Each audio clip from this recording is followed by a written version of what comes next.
Today we're going to start a mini series on the 6 harmonies as they apply to Tai Chi. There are 3 internal harmonies and there are 3 external harmonies. And we're going to start with the external harmonies. And they are shoulders harmonized with the hips, elbows harmonized with the knees, hands harmonized with the feet. But before we get into what does that mean, I want you first to consider what is harmony and why is that important? Being in harmony is, in one sense, being on the same page, being at peace with something. But think about it in terms of music. Think about someone sitting down at the piano and playing Twinkle, Twinkle, Little Star. But they're only using their right hand and they're only playing the melody. Now, certainly we can all sing along with Twinkle, Twinkle, Little Star, and there's a certain beauty to that simpleness. But think about if that same piano player adds the left hand and starts to embellish with full chords. Now it's a much richer sound. But then take it even to the next level and think about a full symphony orchestra playing Twinkle, Twinkle, Little Star, and think about the expression that can occur with all of that harmony, all of those pieces moving together with the melody, but not in lockstep. They're not just everyone playing Twinkle, Twinkle, Little Star. They're all playing the harmonies, and that gives a much fuller, much richer experience. That's what we want in applying the harmonies to our movement. Our movement can be a simple melody, and that's good. But if we add the harmonies to it, it's going to be a much richer expression of coordinated movement, of cooperation of our entire body, making each movement not only more graceful, but also more effective because of that coordination, because of that cooperation, because of that harmony. So like I said, the 3 external harmonies are shoulders harmonized with the hips, elbows harmonized with the knees, hands harmonized with the feet. This doesn't mean that they're all doing the exact same thing all the time. That's not harmony. That would be a melody. What's happening is they're coordinating with each other. And if you think about it, we talk about moving from the Dianne a lot. And we talk about shoulders harmonizing with the hips because this really is the driver of our movement. So shoulders and hips drive the elbows and the knees, which drive the hands and the feet. Everything is emanating from our Dianne. There's nothing new here. It's just a different way to express it so that you can get that coordinated, effective movement. If we think about those 3 external harmonies together first, we are going to separate it out just a little bit, but let's think about shoulders and hips, driving elbows and knees, driving hands and feet while we do our ward off sequence.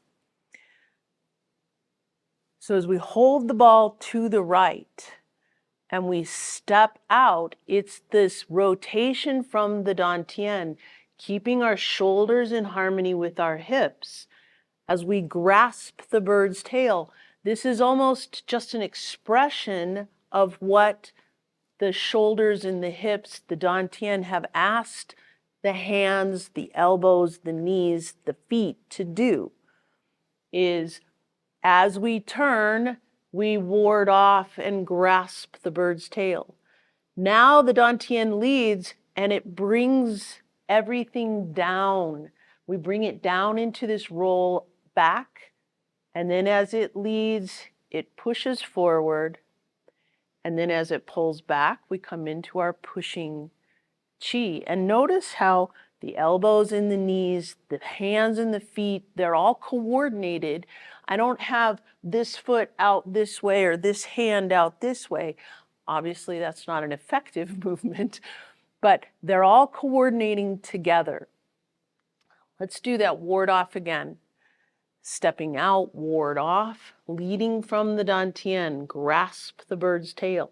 Keep those shoulders above your hips. Roll back. Rotate and press. Pushing chi. So now let's take our movement, wave hands like clouds, and let's first think about hands and feet. If, as we move here, you can see they're moving in a coordinated fashion, they're actually moving in the same direction. And this right hand pulls that right foot in, right? As we step out, the hands and the feet, the elbows and the knees, coordinating, moving in a unified way. Obviously, your shoulders in harmony with your hips as you use that rotation to step out and bring your dantian over that base of support, right? This expression of shoulders and hips driving elbows and knees, driving hands and feet is helping the harmony of this movement. If we were to say, what's the melody of wave hands like clouds? Well, the melody might just be what our arms are doing, right? If we put the whole thing together and we harmonize it, it now becomes a very graceful, very stable, very effective movement, right? Rotation is power in the martial arts. Let's do repulse the monkey, thinking about effectiveness, thinking about harmony. If you have that left foot forward, you're bringing this right hand up and over, and right at this moment where you're going to push your opponent away from you, your hands and your feet are not in unison. They're not in the same position, right? The foot's behind, the hand is in front. But this is where that harmony happens, because here you're stable enough to use that dantian, use that rotation to push your opponent away. If, let's say, you try to push the opponent away before you have this foot down behind and you try to turn like this, that's not effective movement. There's no power in that. Whereas if we get the hands and the feet to harmonize shoulders and hips, using that rotation, now we have an effective motion in repulsing our opponent. With brush knee, one of the easier motions to understand the martial arts application, right? Blocking something low and hitting somebody hitting something higher at the same time. If we do our brush knee in a harmonized way, we're going to step out, the foot lands just a split second before the rotation is completed, where we come into our opponent. Think about if this wasn't in harmony, if our feet and our hands were not moving in a coordinated fashion, if our elbows and knees were stuck out at different angles, if our shoulders were not in harmony with our hips. We talk about, overreaching with brush knee. This obviously shoulders and hips are not in harmony. Your feet and your hands are not in harmony either. Your elbows or your knees are not. If you think about trying to brush, hit, and then step, right? again, you can see I'm not in harmony. It's not a coordinated movement. There would be no power in that movement whatsoever. I can't hit and then have my foot land.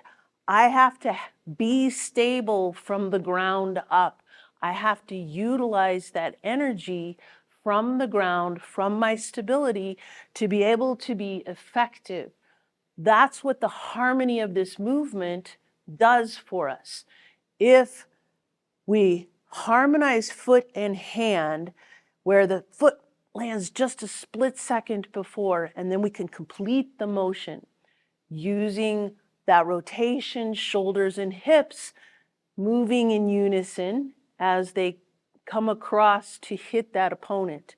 Your brush knee now becomes a much more effective movement. Same thing with single whip. If you think about having your weight on the right, forming a bird's beak here, we land in a coordinated foot and hand, elbow and knee, shoulders and hips stay in harmony. Single whip, landing, and being able to settle into that position. Like I've said, yes, the hands are going in the direction the feet are that you're heading towards, but they don't have to be exactly in unison with your feet to be in harmony with your feet. Think about your snake creeps. Everybody's favorite move, right? We step out with this foot, but look where my hand is, okay? It's not yet going the same direction as my foot, but it's still in harmony, helping my body here to be able to lower from the dantian, and then it helps me move in this horizontal plane using my shoulders and hips rotation to come into my pheasant stance. This now becomes a very graceful, fluid movement because of that harmony. Shoulders and hips, elbows and knees, hands and feet. And let's just do a very simple movement. And I love this movement because there is so much to it. Pushing chi.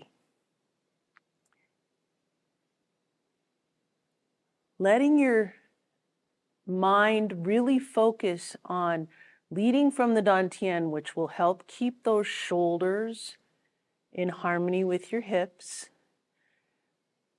Thinking about how effective this movement can be because you are grounded, because you're leading from the dantian, allowing that energy to come up through the legs and expressed through the hands.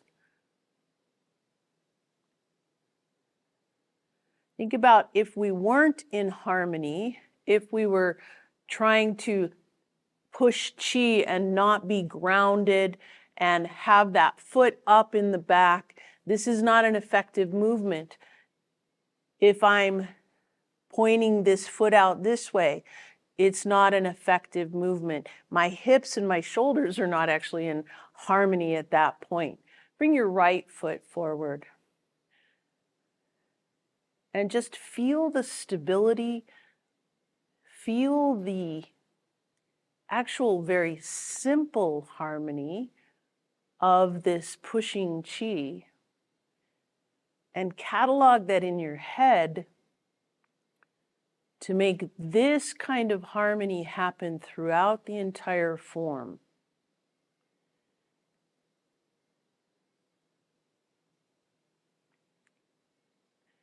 Remember, we just finished the 10 essentials of Tai Chi. And really those first 5 essentials were about proper posture in helping your body coordinate and be effective. And remember that, number 5 was sink the shoulders and drop the elbows. When we're doing our pushing chi, we don't have our elbows up like this. This is not effective. thinking about dropping those elbows, and that keeps them in harmony with the knees. Your body is coordinated, it's cooperating, it's effective so that it helps you make that movement do what it's supposed to do. You're using your energy to address an opponent, and if your body is in harmony with itself, you're able to express that energy in a way that's much more effective than if you're just using melody, right? Remember, the movements themselves can be just a simple melody. But if we add this harmony to it, then it becomes much more expressive, much more what it's meant to be.